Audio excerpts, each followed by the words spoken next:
Thank you guys for clicking on the video. And I am Sully.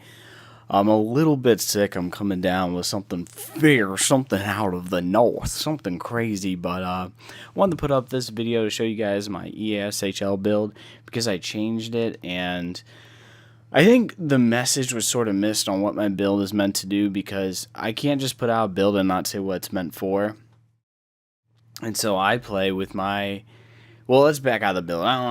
You don't show all the goodies. You just want to give a little tease first. You don't show everything. But so I play with Canuck and Deke and Smelly, and I play a more playmaker / defensive role. And Deke as the wingers. Deke and Canuck are naturally supposed to go up and create the offense, and I come back. I help the D and stuff, and that sort of is my role on the team. And so the role that I have is meant for puck possession, bringing the puck in, and not taking injuries. And so I just want to break down the build. This isn't meant for twos to get all the snipes in the world, to do the cheese wrist shot in the ASHL twos. That's not what this build is meant for.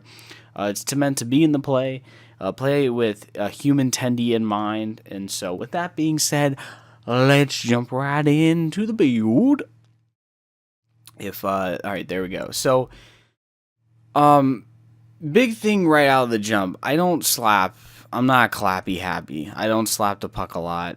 For me, the big thing about the build is puck control, passing, 90 for both of those, because my job is passing. I'm pretty sure I should be leading the team in assists. If I'm not, there's something wrong, because I also am aka the walking hat trick, and I don't want to hear any comments saying otherwise. But deking is 90. I gotta whip out the dangs. I just love that's so funny, whipping out the dangs. But that's what I do. Hand eye. I try to get deflections, and offensive awareness too is just great for. I think I've noticed if it's getting the loose puck, or if you combine hand eye with offensive awareness, you can get the claps down easier. I know hand eye is more necessary than offensive awareness, but it just helps to be that much better than other people, because other people don't really stress. I've seen builds offensive awareness, so there's that. And then wrist shot power, I have at 85. You just want to be able to put the puck in the net. And when you play with human tendies, it's more about patience and spacing more than it is about just raw power. With CPU tendies, it is about raw power, but not so much with wrist shot accuracy. And these are just my thoughts, guys. I may be wrong about hand-eye and offense, but I'm pretty sure hand-eye is the ability to get one-timers. Offensive awareness is more like being able to put your stick down for those tips. But I'm not saying I'm the guidebook on EASHL. It's just things that I have noticed, and if you notice differently, then leave it down in the comments. But let's go defense. I don't check. I think checking is borderline a waste in this game, for me at least, because once I'm able to lay the body, fellas, it's going to be over, you know what I'm saying. So I have defensive awareness at 88, discipline at 89. Some people say discipline doesn't really matter. For me, I don't know. I'm able to stick lift and poke more and not get as many penalties, and it's cheap. Like at 89, I'm plus 30 on Playmaker build.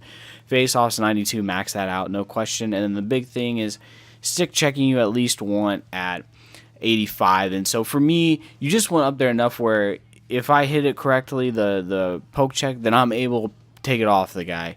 And then defensive awareness, I can pick up the puck. Typically, if I'm around in the area, I'm usually first to pick up the puck. And so that's my sort of build for defense. Now we're going to switch up to athleticism. Oh, and there's one more thing. Some of you may notice that I don't have anything on fighting skill, because I myself like to drop the mitts. I like to make a baker's cancel. Oh, we're going the goalie, that's why. Yeah. Hold on. Okay, yeah, good.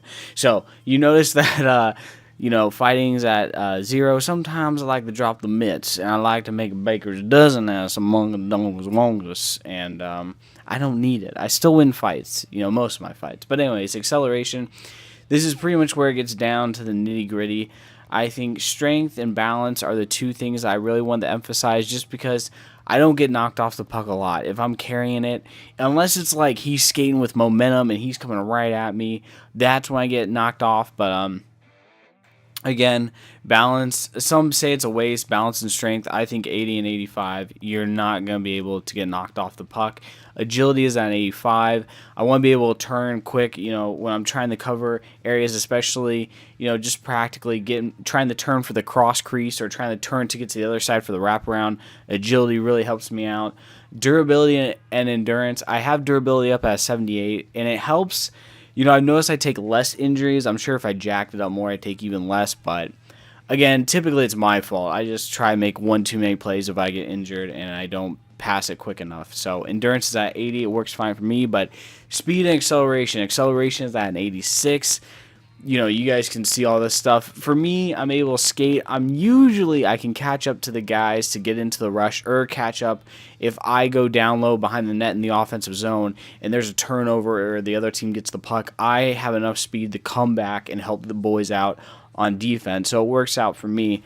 It's a solid 80. It's not to get the highest overall, but it does work, and I've been using this build ever since I changed it back after I upload the other build. This is all I use, and it works. And we're just gonna jump in the stats, and I'll show you guys. Our record isn't the best right now. It could be better, but there are games where we just laugh. Like we have a good time. Our record could be better, but we would have to go try hard every game, and we're not trying to validate ourselves through a video game. So I think it's through no. It may have been. I think it may be in the stat section, but I want to show you guys the assist just to show you like what I think my role is. So let's just jump down. Hopefully we can find it. We may not. And if that's true, then I'm looking like an idiot. But let's just go recent games and show you guys what a typical game for me looks like on paper, and then I'll cut the video. So here we go. It was Deke and I. I carry the team pretty much. Deke, so unnecessary. But I'm just joking. Let's go to a game where I think Canuck is in there too, because that's more. A game with Canuck is more. Will tell the stat sheet.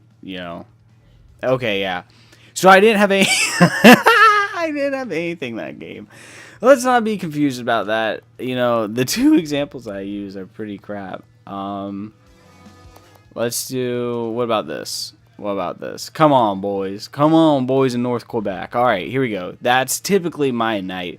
3 assists. I take a few penalties, but I win the face-offs.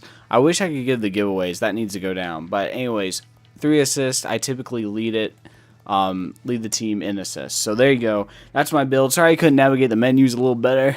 A little too much tea because I'm getting sick. You know what I mean. So I hope you guys enjoy the video. Appreciate what it's worth. This is meant to play real hockey, to get in the rush, to come back.